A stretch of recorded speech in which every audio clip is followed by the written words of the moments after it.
देखिए, ये राम भक्तों का लंका कांड है ना?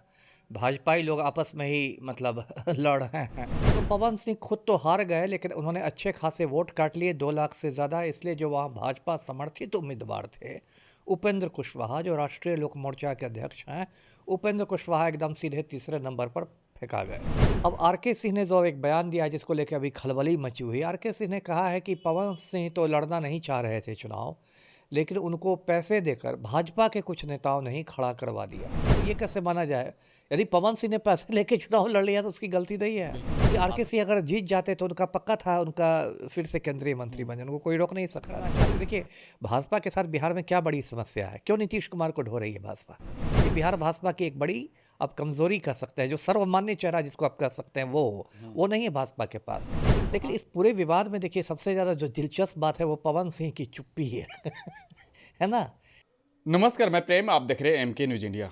चुनावी वर्ष है, ऐसे में राजनीति गर्म है। आपको बता दें कि जिस तरह से लोकसभा चुनाव के दौरान पवन सिंह के आने पर उपेंद्र कुशवाहा से लेकर तमाम एनडीए दल जो है विरोध में खड़ा हुए थे, वहीं अब जो मामला फिर से गर्मा गया है। आरके सिंह के इस बयान से फिर से आरजेडी के साथ साथ जो तमाम महागठबंधन को एक नया मसाला मिल गया है इस बात पे कि आरके सिंह कह रहे हैं कि बीजेपी ने ही पवन सिंह को उतारा था और उनके ही कहे अनुसार सब कुछ हुआ है। लेकिन जब इस तरह का सवाल सुनकर दिलीप जायसवाल कहते हैं हमने उनसे बात नहीं हुई है, बात क्या है हम जानेंगे। इन्हीं तमाम सवालों के साथ हम आज बात करने वाले हैं। हमारे साथ पूर्व आईपीएस अमिताभ दास सर हैं। सर, फिर से खेला शुरू हो गया है। जिस तरह से शाहाबाद वाला इलाका 7 सीट हारे थे, उसके बाद उसमें आरके सिंह भी शामिल हैं, तो अपना भड़ास निकाल दिए। क्योंकि पूर्व में उपेंद्र कुशवाहा ने भी कहा था कि कहीं ना कहीं जो है बीजेपी की तरफ से इशारों इशारों में दे दिए थे। देखिए, ये राम भक्तों का लंका कांड है ना? भाजपाई लोग आपस में ही मतलब लड़ रहे हैं। और दर्शकों को मैं बता दूं इसकी थोड़ी पृष्ठभूमि। ये जो आरके सिंह हैं, ये आईएएस अधिकारी हुआ करते थे बिहार के गृह सचिव भी रहे, फिर केंद्र में भी गृह सचिव रहे, फिर रिटायरमेंट के बाद राजनीति में आ गए, 2-3 बार आरा से सांसद रहे, केंद्रीय मंत्री रहे। और ये सब कुछ हुआ, लेकिन पिछले चुनाव में, अभी तो पिछले साल जो लोकसभा के चुनाव हुए उसमें ही आरा से हार गए, और इनको भाकपा माले के सुदामा प्रसाद ने हरा दिया, जी। है ना? अब दूसरा किस्सा है कि पवन सिंह भाजपा के थे, उनको आसनसोल पश्चिम बंगाल से भाजपा ने टिकट दिया, लेकिन एक विवाद हुआ, फिर भाजपा ने टिकट वापस लिया। फिर वो कराकाट से निर्दलीय खड़ा हो गए। कराकाट से निर्दलीय खड़ा होने के बाद भाजपा ने उनको पार्टी से निष्कासित कर दिया।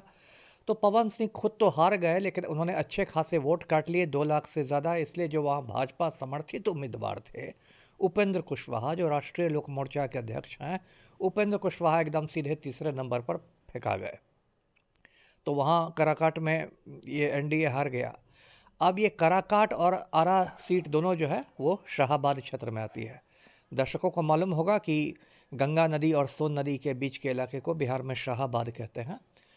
और यहाँ तक कि ये भी माना गया कि शाहाबाद के बाहर भी थोड़ा बहुत असर हो गया पवन सिंह फैक्टर का। जैसे औरंगाबाद में यदि भाजपा हार गई और ये अभय कुशवाहा जीत गए राजद के, तो माना था कि वो भी पवन सिंह फैक्टर कहीं ना कहीं था। तो अब देखिए क्या हो गया कि अब इन लोग का जो भड़ास है, हारने का जो क्षोभ है और ये सब जो है, वो अब निकलने लगा है बाहर। अब आरके सिंह ने जो एक बयान दिया है जिसको लेकर अभी खलबली मची हुई है। आरके सिंह ने कहा है कि पवन सिंह तो लड़ना नहीं चाह रहे थे चुनाव, लेकिन उनको पैसे देकर भाजपा के कुछ नेताओं ने ही खड़ा करवा दिया, और उपेंद्र कुशवाहा को हराने के लिए। लेकिन इशारों इशारों में आरके सिंह का ये भी कहना है कि मतलब यदि आरके सिंह हारे हैं तो वो भी उसके पीछे भी कुछ भाजपाइयों का ही हाँ। षड्यंत्र है। उन्होंने सीधे सीधे नाम नहीं दिया, लेकिन सभी जानते हैं कि आरा पर भी उसका असर हुआ था पवन सिंह फैक्टर का। तो अब आपने कहा कि दिलीप जायसवाल कह रहे हैं कि बात करेंगे। आखिर सबको मालूम हो गया, तो दिलीप जायसवाल तो प्रदेश अध्यक्ष है भाजपा के और मंत्री भी, उनको थोड़े नहीं मालूम होगा। लेकिन कहीं ना कहीं चूंकि ये भाजपा का अंदरूनी मामला है और भाजपा का जो झगड़ा है वो सतह पर आ गया है, तो वो मतलब भाग रहे हैं, पतली गली से भागना चाहते हैं ये कहकर कि मुझे ठीक से नहीं मालूम है। लेकिन देखिए ये तो, और जैसे जैसे विधानसभा चुनाव नज़दीक आएंगे ये झगड़ा और बढ़ेगा, है ना? अब कुछ लोगों ने कहना शुरू कर दिया है कि बात आ रही है कि आरके सिंह खुद को मतलब चाह रहे हैं कि भाजपा उन्हें बिहार का में सीएम फेस बनाए, मुख्यमंत्री का चेहरा बनाए। ऐसे ये दूर की कौड़ी है, है ना? क्योंकि बिहार की राजनीति का देखिए 1990 के बाद मंडलाइजेशन हो गया है, मंडलीकरण हो गया है। तो उसमें जो बिहार की अगड़ी जातियाँ हैं वो हाशिए पर चली गई हैं और पिछड़ी जातियों और दलितों का दबदबा हो गया है। 90 के बाद ही ये बात आ गई है। तो ऐसे में जो आर के सिंह जो एक राजपूत हैं और अभी चुनाव हारे भी हैं, तो उनको भाजपा मुख्यमंत्री का चेहरा बना देगी, ये तो बात कुछ दूर की कौड़ी है। ये तो कह सकते हैं मुंगेरी लाल के हसीन सपने हैं, आर के सिंह हसीन सपने देखने लगे हैं। और देखिए एक आर के सिंह की एक बात से मैं सहमत नहीं हूँ। उन्होंने कहा है कि देखिए से पवन सिंह की कोई गलती नहीं है। अब ये कैसे माना जाए? यदि पवन सिंह ने पैसे लेके चुनाव लड़ लिया तो उसकी गलती नहीं है। बिल्कुल है। आप ही बताइए। बिल्कुल। पवन सिंह कोई गोद के बच्चे हैं क्या? दूध मुँहे बच्चे हैं, दूध पीते बच्चे हैं क्या कि उनको गोदी में इधर से उधर कर दिया कि उनको नहीं पता चला? आप यदि पैसे लेकर खड़ा हो रहा है, सिर्फ पैसे के लालच में खड़ा हो रहा है, अपना ज़मीर बेच के, अपना ईमान बेच के, तो ये नहीं है। तो इससे ये भी लग रहा है कि कहीं न कहीं आर के सिंह राजपूत वोट बैंक को नाराज़ नहीं करना चाहते हैं, है ना?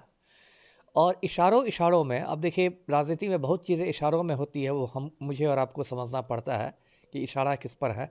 मुझे लगता है कि कहीं न कहीं इसमें ये जो आर के सिंह का इशारा नित्यानंद राय और इन लोगों पर है ना? मुझे मत कि उन लोगों ने मुझे चुनाव हरवाया है पवन सिंह को ये करके।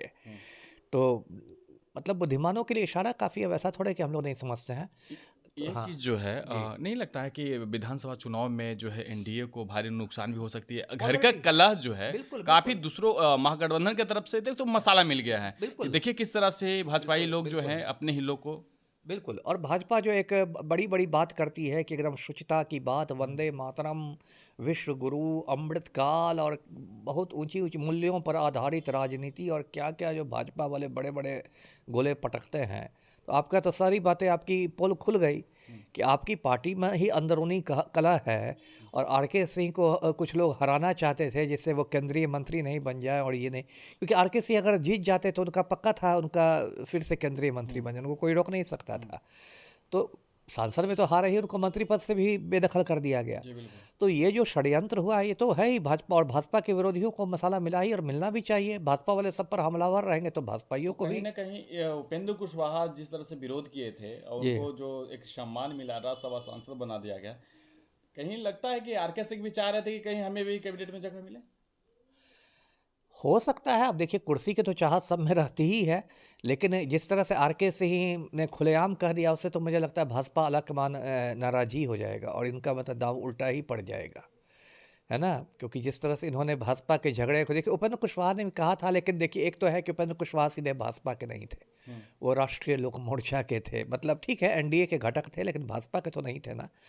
तो उनका अलग था और उसमें उसमें सम्मान जिसकी आप बात कर रहे हैं कि उनको राज्यसभा में भेजा गया पिछले दरवाजे से, उसमें कहीं न कहीं कुशवाहा वोट बैंक की भी राजनीति थी, वो सब भी साधना पड़ा भाजपा को। लेकिन आर के सिंह का मुझे नहीं लगता कि इनको मतलब इस वजह से अब कैबिनेट में इनको राज्यसभा में घुसाकर कैबिनेट में ले आया जाएगा, इसकी संभावना मुझे कम नज़र आती अभय है। कुशवाहा औरंगाबाद से जीतने के बाद जिस तरह से कुशवाहा वोट में से मारी हुई थी, उसी को लेकर उपेंद्र कुशवाहा को दिया गया है। बिल्कुल। आपको मैं बता दूं दर्शकों को कि अभी लोकसभा चुनाव जो हुए पिछले साल तो लालू के बारे में कहा गया कि उसने MYK समीकरण बनाने की जी। कोशिश की है।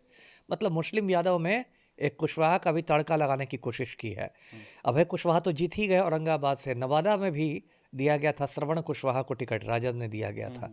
वो चुनाव तो हार गए लेकिन अच्छे खासे वोट उन्हें मिले, 3.5 लाख के आसपास वोट। तो कहीं ना कहीं ये भी मतलब भाजपा के दिमाग में थी, इसलिए भी उपेंद्र कुशवाहा को लाया गया। वो कुशवाहा लोगों के एक पुराने नेता हैं, कोयरी लोगों के, तो इसलिए भी लिया गया। लेकिन आर के सिंह पर वो बात लागू नहीं होती है जी। आर.के. सिंह क्या लगता है कि विधानसभा चुनाव भी लड़ने का वो मूड में है और इसको लेकर जो है देखिए विधानसभा चुनाव यदि आर के सिंह लड़ेंगे तो एक तरह से उनका डिमोशन माना जाएगा।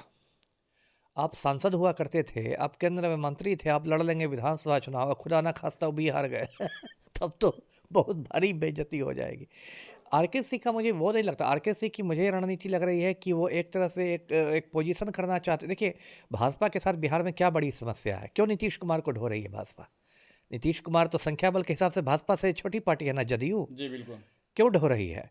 क्योंकि भाजपा के पास मुख्यमंत्री का कोई ये नहीं है, चेहरा नहीं है। चेहरा नहीं है ना? मतलब बहुत चेहरे हैं, छोटे-मोटे सम्राट चौधरी भी हैं, तो तारकिशोर प्रसाद भी हैं, तो विजय सिन्हा भी हैं, तो फलना भी हैं, चिलना भी है, लेकिन मुख्यमंत्री का एक सिंगल फेस नहीं है। ये बिहार भाजपा की एक बड़ी आप कमज़ोरी कह सकते हैं, जो सर्वमान्य चेहरा जिसको आप कह सकते हैं वो नहीं है भाजपा के पास। तो आर के सिंह को लग रहा है कि ये जो शून्य है भाजपा में, इसको हम मैं भरूँ। लेकिन ये मुझे बहुत दूर की कौड़ी लगती है कि अभी भाजपा में एक तो आर.के. सिंह की जो जाति है, राजपूत है, वो भी उनके खिलाफ जाती है। यदि पिछड़ी जाति के रहते, दलित रहते तो कुछ बात भी बनती। और राजपूत इतना बड़ा संख्या बल में बिहार में नहीं है कि उसका चेहरा बना के वो भाजपा सभी पिछड़ी जाति और सीएम प्रोजेक्ट दलितों करें। और मुसलमानों और सबको वो रुष्ट कर दे। इस स्थिति में नहीं है। जी। तो क्या लगता है कि जिस तरह से आर.के. सिंह का बयान आया है, हुँ। तो अब जो बिहार की राजनीति है, तो कहीं न कहीं तो तेजस्वी भी हमलावर होकर के तो नेगेटिव पॉइंट दे सकते हैं। होंगे ही होंगे, उनका धर्म ही है, क्यों नहीं होंगे? भाजपाई लोग सब पर हमलावर रहते हैं, हमेशा जंगल राज 2005 करते रहते हैं, तो अभी 2025 की बात क्यों नहीं होगी? जब आप 2005 की बात कर सकते हैं, तो 25 की बात भी होगी। लेकिन इस पूरे विवाद में देखिए सबसे ज़्यादा जो दिलचस्प बात है वो पवन सिंह की चुप्पी है। है ना? यदि आप पर एक बड़ा नेता, पूर्व केंद्रीय मंत्री खुलेआम सार्वजनिक तौर पर कह रहा है कि आप पैसे लेकर आपने चुनाव लड़ा, तो कम से कम आपको खंडन तो करना चाहिए। पवन सिंह ने तो ऐसा मौन व्रत धारण कर लिया, ऐसा लगता है कि मतलब एकदम स्वीकारोक्ति है तो इनकी। आपके कहने का मतलब कुछ तो हुआ है। हाँ, मतलब इससे तो दाल में काला लग रहा है। मेरे कहने का ये मतलब नहीं, किसी कोई भी आदमी यही समझेगा ना कि जिस तरह से आपने एकदम मतलब मौन धारण कर लिया, आपका कोई खंडन नहीं आ रहा है। ऐसा तो नहीं कि पवन सिंह तक ये बात नहीं पहुंची होगी। एक बड़े नेता कह रहे हैं, पूर्व केंद्रीय मंत्री कह रहे हैं और मीडिया में इतनी चर्चा है इस बयान की, तो पवन सिंह ऐसा तो नहीं कि उनको अब बेखबर अब तक होंगे। और उन पर खुलेआम आरोप लगाया कि आप पैसा लेके लड़ रहे हैं, लेकिन उनका कोई मतलब उनकी ओर से कोई बयान नहीं आया कि नहीं आर.के. सिंह ने गलत कहा, ये कहा है। तो ये तो बहुत मतलब अजीब बात लग रही है उपेंद्र मुझे। कुशवाहा ने भी कई बातें सामने लाए थे, लेकिन उस समय भी वो पवन सिंह जो थे चुप्पी साधे हुए थे। देखिए वो बात एक अलग है, लेकिन पैसे वाली बात अलग है। यदि सीधे आप कहते हैं कि ठीक है इनको कुछ लोगों ने खड़ा कर दिया, तो वो तो खड़ा कर दिया, लेकिन पैसा लेके चुनाव लड़ना तो बहुत गंभीर बात है भाई। है ना? ये तो मतलब विशुद्ध ही आप क्या रिश्वतखोरी कहिए, घूसखोरी कहिए, ये तो बिल्कुल जमीन बेच देना, ईमान बेच देना हुआ। है ना? यहाँ तक बात समझ में आती है कि ठीक है भाजपा ने मुझे टिकट नहीं दिया, भाजपा ने मेरा आसनसोल का टिकट वापस ले लिया, भाजपा ने मुझे आरा में भी नहीं दिया, तो मैं निर्दलीय होकर खड़ा हो गया। यहाँ तक तो बात समझ में आती है कि मान सम्मान की बात थी। ए- जी। एक आखिरी सवाल रहेगा, जी। एनडीए को कितना नुकसान होने जा रहा है आर.के. सिंह के इस बयान से, और आर.के. सिंह क्या चाह रहे हैं? आर.के. सिंह के बारे में तो कह दिया मैंने कि वो बिहार में सीएम का चेहरा बनना चाह रहा है, जो कि बहुत दूर की कौड़ी है। ये तो मतलब उनको ही अब छोड़ देना चाहिए, घर पर आराम करना चाहिए, अगले लोकसभा चुनाव की तैयारी करनी चाहिए। और भाजपा को तो नुकसान होगा ही, क्योंकि उन्होंने देखिए ये दिलचस्प बात है ना, उन्होंने राजद, जदयू या इन पार्टियों के नेताओं पर नहीं आरोप लगाया है, उन्होंने अपनी पार्टी के नेताओं पर ही आरोप लगाया है ना, कि भाजपा के ही कुछ नेताओं ने ऐसा किया है। तो ये तो जो घर में फूट है तो गंवार की लूट होगी, है ना, बाकी लोग मजा लेंगे। चलिए, धन्यवाद। देखिए, आर.के. सिंह के इस बयान में क्या कुछ खुलकर बाहर आ रही है और किस तरह से अनुमानित जो है बयाने आ रहे हैं, वो भी आपने सुना। और इनका साफ तौर पे कहना है कि देखिए, अब जब घर की बेदी लंका ढाए तो बाहर वाले क्या करें। अब देखना होगा कि एनडीए को इस बयान से कितना नुकसान होता है, क्योंकि 2025 में ही विधानसभा के चुनाव हैं। ऐसे में विरोधियों को मसाला मिल गया है कि पैसा लेकर, जिस तरह से कहा जाता है कि एनडीए वाले बहुत बार बोल चुके हैं, अभी भी बोलते रहते हैं कि पैसे की उगाही करते हैं, पैसे की लेन देन कर जो है सीट बंटवारा करते हैं। लेकिन अब आर.के. सिंह जो बीजेपी के बड़े नेता के तौर पर देखे जाते हैं, और उनका बयान आना कहीं ना कहीं एनडीए के भारी नुकसान का सामना करना पड़ सकता है। फिलहाल इतना ही। इसी तरह के तमाम खबरों के लिए बने रहें, देखते रहे एमके न्यूज़ इंडिया। धन्यवाद।